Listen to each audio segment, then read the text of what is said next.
I've been reading some of the work of Dr. Daniel Siegel, and in his book Interpersonal Neurobiology and Mindsight, he talks about how if a person is experiencing trauma, the hippocampus is shut down due to cortisol, among other things. And when the hippocampus is shut down, the memories of the event can't be encoded properly, and they lack euphoric sensation, which he means they lack the sensation of the time element, which means that if a memory of that event again popped up, I wouldn't know that it's from the past. Whereas he gives the example, if someone says, when did you learn to ride your bike? You can say, because you're recalling from the past, you can actually think about when and describe the event. So the traumatic events lack this euphoric sensation because of the hippocampus being shut down. And what I thought of, and I have no idea if it's true, is that it's possible that when the hippocampus shuts down, that information going from maybe the heart to the brain, or it could be partly like the heartbeat is different, and it's like partly contributing to the release of cortisol, which the heart beats in a different way based on the perception. So the perception of something not good happening, seeing it, like if one couldn't see it or feel it, they wouldn't know what was happening to a certain extent. And then the cortisol being released shuts down the hippocampus, and it's not encoding the memories properly. And I wonder if this is partially to protect a person from remembering everything the way it actually happened, or what it is exactly. But I feel like it's possible that it happens because some of this memory actually stays encoded in the heart. So even though, like a lot of times a person might not actually see what's happening to them properly, but they know something bad's happening. So the heart is feeling like something bad is happening. Some of it could actually be encoded in the heart memory, because the heart does store some memories, and maybe a lot more than we actually know. And I'm thinking that this could actually be like an adaptation, because if the heart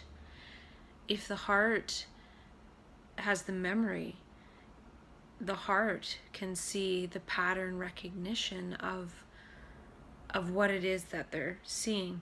I feel like we partly see with our heart, so we see with our brain, but the heart mind actually, and the feeling, can calculate if a situation is bad, for example.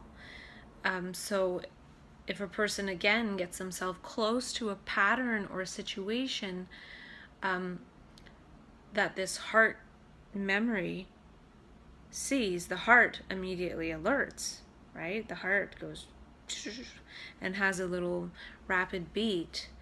So in that way, it's almost like protection from that thing happening again, which, because the brain doesn't store it rationally and logically, and maybe it doesn't, because whatever happened wasn't rational and logical. It was fearful and terrifying. It was to do with the feelings. It was to do with like one's humanity, not to do with one's like linear memory process. So in that way, it could be stored in the heart, and maybe that's one of the reasons why a lot of this stuff is difficult to resolve. It's not really in the rational brain process. It's encoded more in the heart, and I feel like it helps us maybe recognize something so we can escape beforehand. And I feel like it's part of fight or flight. And maybe some of these patterns are already in our heart, and that's why we know to jump away from certain dangerous animals. And And that's pretty common to humanity with a reflex. But then some of us, we get other reflexes programmed into us through our experiences.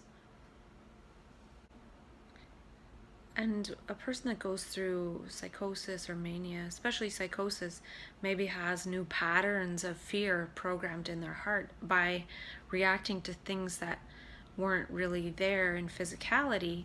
Yeah, they're there inside and they're scary. They could be sort of coming out of the heart, or they could be just a way of kind of scaring our heart again and maybe getting the heart to fear certain patterns that are normal in society but maybe aren't so normal, like for example deciding to go off to war. That's normal in society, but it's kind of not very nice. So I wonder if some of this psychosis image material could actually be sort of repatterning our hearts and what we think is okay and not okay. And I'm wondering if things like medications actually block some of this seeing. So it blocks some of the seeing or feeling of these other experiences that are so-called hallucinations and delusions. And one may still have those experiences, but then maybe not feel like they have so much action that they can do. So it's almost like just being more helpless to those things. And I think it blocks a certain amount of seeing of how beautiful the world is, but then it blocks a bit of the seeing of the ugliness of that inner world that we all share, that collective past. And it's like we can't really move into that beautiful world until we resolve that collective past. And we haven't resolved it because basically the world today is a continuity, a continuation of the collective awfulness that we've the things that we've done to each other. And I feel like with mania, the universe actually wants us to see how beautiful it is. And that's why even just a simple flower can be the most amazing thing.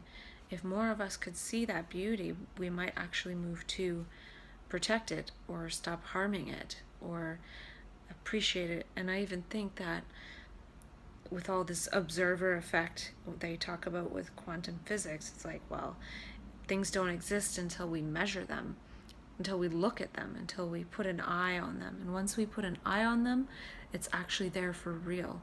I feel like the more eyes we have on nature, the more it actually exists and it's going to stay. Even if you could imagine a forest, and if there was 1,000 people there staring at the forest and thinking, wow, this is so beautiful, it'd be pretty hard for a bulldozer to come along and just start plowing it down. People would be like, okay, I have a problem with this. But since nobody's looking, everyone can just come in or people can just come in and destroy it and think nobody cares because nobody's looking at it. And now that's just a silly little hypothetical situation, but I do feel like the universe needs more of us to be looking at it and not just at our screens or even the screen of our mind, which is our mind's eye, that we're always putting so much attention on that, and it's not really real. It's just like a screen within our head, and that's probably a more dangerous screen than all this technology that people are worried about, which it's worrisome as well in a way, but I feel like technology could be used for good as well, whereas that mind screen that we're putting our attention on is pretty much useless. It'd be more beneficial to carry around a flower and stare at it and appreciate it and be grateful for it, than actually just thinking about what we're thinking about, what we're thinking about, what we thought about, what we thought about, what we thought about. It's a waste of time. It's a waste of energy. That's what actually wastes our energy. We wonder why we're so tired. I think a lot of us could get away with eating the crappy diets we do, is if we actually went on a diet from our own brains, from our own egos, from our own thoughts about ourselves. It's not that interesting. And all this stuff about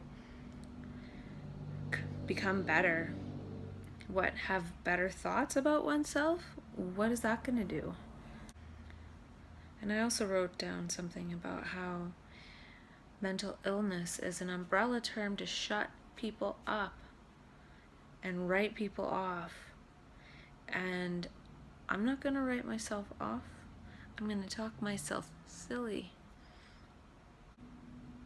Back to the coherent breathing stuff. Luckily, we can still control our breathing, or we can still watch our breathing and witness it, and we can still learn to breathe properly. That's one of the few things we actually can control. And we can control going somewhere to get some fresh air. We can control going out for a walk. We do have some level of control over our physiology. And back to that little voice in our head that we pay so much attention to. I had a thought that we are being sentenced to a life of other people's sentences, which means that we're in a prison in our mind of things that we heard from somebody else about ourselves, or repetitive stuff about ourselves, and that's a pretty sad life sentence. And a bit more about words. I feel like one day there'll be a study of epimemetics and endomemetics. So I feel there's a certain amount of words that can come from insight, from directly seeing something. So if I look at a flower and I all of a sudden have an insight about something about how the flower works, just by looking at it, then those words that I say about the flower, based on that, is something different than if I was to just look at the flower and think of the name of the flower, which is something that was already in my brain. So there's different types of words. If a word and a sentence and a thought is something old, it's not an endomemetic. I feel like there's exomemetics, so thoughts that come from the outside. There's epimemetics, and there are endomemetics, and they're different. And it's like the study of words and language and where we get these thoughts from, because they're energy. And if we have a circular thought pattern going on all the time, we're actually not able to really learn anything new, because we can't look at something and understand it just by seeing how it works.